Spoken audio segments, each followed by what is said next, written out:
দিয়ে মনে করে দেন। 180 টাকা কেন কম কেন টাকা 20 টাকা কম দে 20 টাকা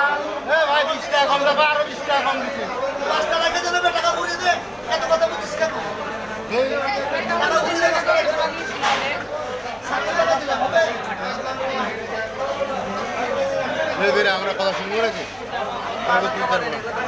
আপনাকে টাকা বুঝবেন না আপনাকে তো বুঝতে দেন 400 টাকা আচ্ছা 10 টাকা আমি আবার 80 টাকা করে দিয়ে দিব মনে বলেন